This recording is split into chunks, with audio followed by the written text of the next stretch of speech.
Hello and welcome to the first episode of The Weekly Wash, which is my new video newsletter. So I've actually already done a bit of an explanation as to what this is in a prior video. That's The Weekly Wash 0.1. That's the introduction, tells you what this is about. But just quickly, this is a video newsletter. Each week I'm going to be taking a pipette, loading it up with value and squeezing those drops of value into your life. There's no point dragging the introduction on longer than that, so let's just get stuck in. What I've got for you this week is, first up, I've got a book, then I've got a quote I want to share with you, and finally I've got a podcast episode that I also think you'll be able to gauge some value from. The book that I'm recommending this week is Shoe Dog by Phil Knight, a book which many people have probably already read. I think I was probably a bit late to the party on Shoe Dog. Shoe Dog, written by Phil Knight, is the story of Nike. It feels weird saying that because in the UK, we say Nike. I've always said Nike and sort of been told I'm pronouncing it wrong. I know now that it is Nike. I'm not going to change, but I know now, obviously, because Nike is the Greek goddess of victory. One thing that made this book even more enjoyable than it already was for me to read was the fact that I was bought it by a friend. And surprisingly, I haven't been bought that many books by friends in the past. I have been by my girlfriend and by my parents, but none specifically by friends. And that meant a lot to me because literature's been a big part of my life for a long time now. Shoe Dog on the whole is just a really brilliant book, and it's such a great gift to give to people, is telling the story of such a household name as Nike and telling it from the very beginning, from when Phil started Blue Ribbon, which was the original company that he started, where he was importing and selling Onitsuka Tigers, a Japanese shoe, in the USA. The company then evolves and eventually Nike springs from that. But you get to see the growth right from the very beginning all the way until they take Nike public and start selling stocks.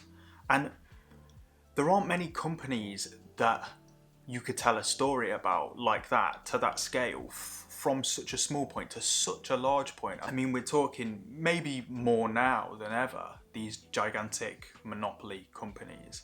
But in terms of like clothing, shoe wear, Nike, Adidas, but then you probably have to look elsewhere to places like Google, YouTube, Twitter, Facebook, sort of modern day tech companies, especially the social media ones.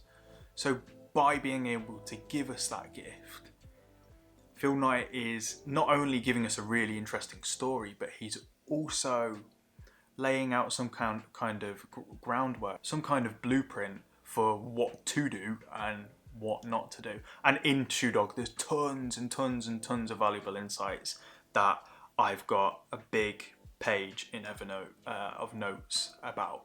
And I'm going to sprinkle them all over my social media platforms. I'm going to do a post about this on Instagram. There'll be one on Twitter. And obviously I'll upload it to the book section of my website. It's really nice seeing a story so great being so gradually told and so many details being given, because knowing the sheer amount of troubles and difficulties that Nike went through, that Phil Knight went through as a person to get to where he is with Nike now. I mean, even in a sense, I don't think I would have carried on with it. I just realised I've got one sleeve down and one sleeve up. I don't know what that's about. It's really hot. But just knowing these struggles that he went through, I don't think that I would actually want to go through that myself. I think it's a bit too much. These gigantic lawsuits with countries, no less, with your own country, no less. It's incredible. And the fact that he got through that. But also, another thing that's great about the way that Phil Knight tells this story is that he's really honest about who he was and how he behaved throughout the growth of Nike. And he is honest enough to admit when he didn't particularly treat people well, or he didn't behave particularly responsibly, or when he got decisions wrong. Just when I thought I'd made enough notes and I was reading the last few sections of Shoe Dog, Phil came in with this last bit of poetry about the whole thing. He ties the book up really well. I mean, I'll try not to ruin anything, but he talks about regret, and not regret in the sense of, oh, these are all the things I wish I didn't do.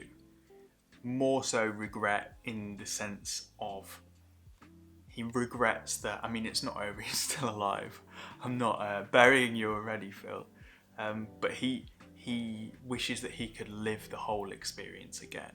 And I think there's a message in there for those of us who are trying to build something, not saying as big as Nike, but just build anything creatively or a business. There's a message in there, and that message is, as much as it might feel that what you're going through is the struggle, we tend to become too obsessed with fast forwarding, and we want to get to a year down the line when we've been practicing our craft every day for a year more, because then we'll be better, and then everyone will be giving us praise and respecting us, and we'll have prestige. But what Phil basically summed up is that he misses all of it. And it can be very easy, and you hear this a lot from successful people, that they forget to pay attention to each moment. And I think that's what I'm going to try and do from now on. Next up, the quote that I've got for you today, the quote that I'm recommending, is from Sam Altman, who is an entrepreneur, a programmer, and a blogger. And this particular quote is actually from his article called How to Be Successful. Really recommend reading it. Just search into Google Sam Altman. Again, I'll probably try and put a link below so you can find it more easily. But I've recommended this article on my website as well because it's brilliant. It's packed. This is just one of probably about 20 really, really concisely packed bits of value. So the quote that I'm talking about is the following. He says, "The most successful people I know are primarily internally driven. They do what they do to impress themselves and because they feel compelled to make something happen in the world." And I picked this particular quote to go with in this episode because this idea is a key factor in my productivity at the moment. For the longest time, I bemoaned the fact that I couldn't find the thing that would take me to the level that I want to be at.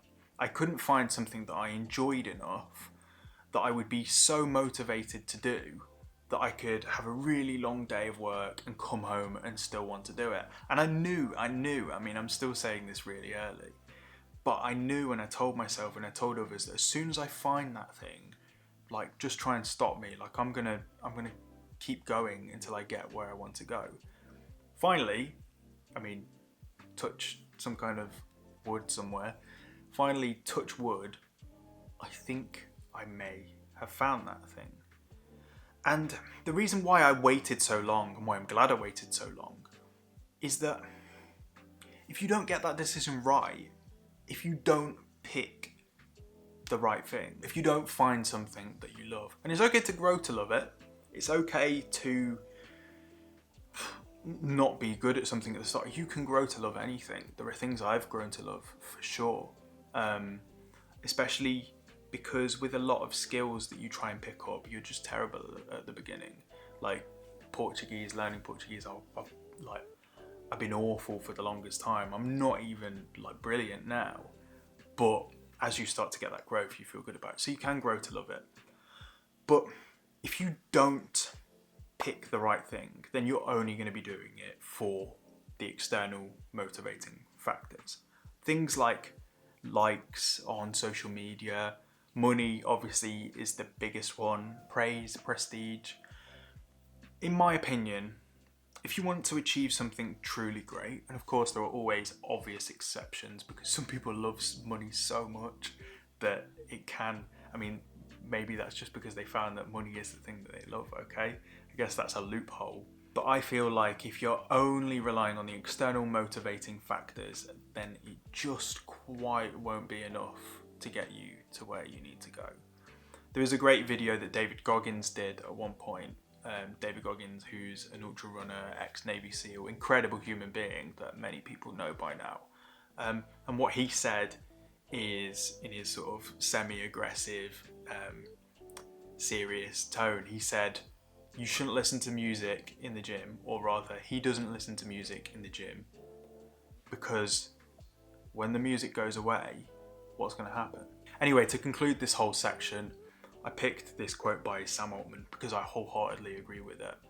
I wholeheartedly agree with the fact that you have to be internally driven, as many people are, because external motivators expire and it'll only be the fire burning inside of you that keeps you going. So you better have that if you want to go somewhere really, really great. Last of all, I've got a podcast episode for you, and the podcast that I'm talking about is Modern Wisdom by Chris Williamson.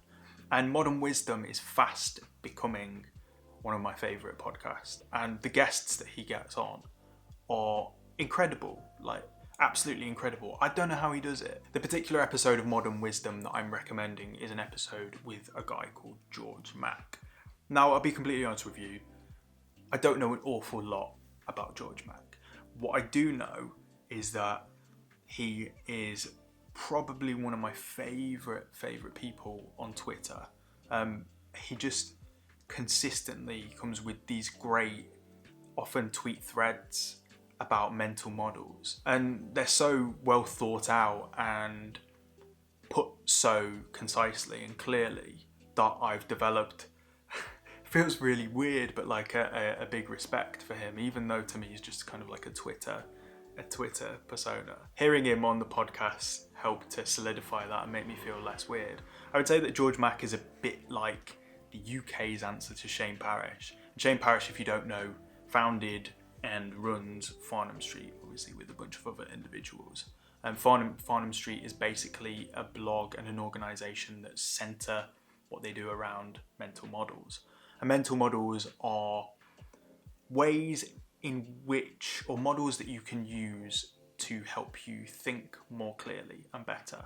And amongst these models are also, I guess, the anti-models, which are the biases that cause us to not think clearly and to think with a clouded mind and make mistakes and bad judgments. And this episode of Modern Wisdom is basically George and Chris just running through a bunch of mental models and then applying them to life, their lives, general life, talking about where we make these certain mistakes, where these biases come in, but also where we can use the models to make our lives better. I really, really enjoyed this episode, and it was really useful to me, and it helped me to understand mental models a bit better. If you want to find Chris's podcast, then just go to Spotify or go to one of the many other podcast platforms. Maybe in 5 years it will just be Spotify based on some of the talk going around Joe Rogan's move. George Mack is on Twitter at George Mack. I'm going to try and combine all of these bits, and from all of the episodes of this that I make, I need to create a separate section of my website for this stuff, but I'll do it because I need to make it easy for you guys to get to the stuff that I'm recommending. It should be no more than a couple of clicks. I think that's about it. This has been the first episode of the Weekly Wash, and hopefully I've given you a bunch of value that you can take away, take home with you, take it apart, look at it, see if it applies to your life in any way, and then apply it. And that's what I'm aiming to do every week. Give you guys some good stuff, and in doing so, learn that good stuff more thoroughly myself. It's a win-win situation, isn't it? If you like this, then subscribe to my YouTube channel, follow me on Twitter, follow me on Instagram. I'll be back next Friday with some more cool stuff for you. Take care, and I'll see you next week. Bye-bye.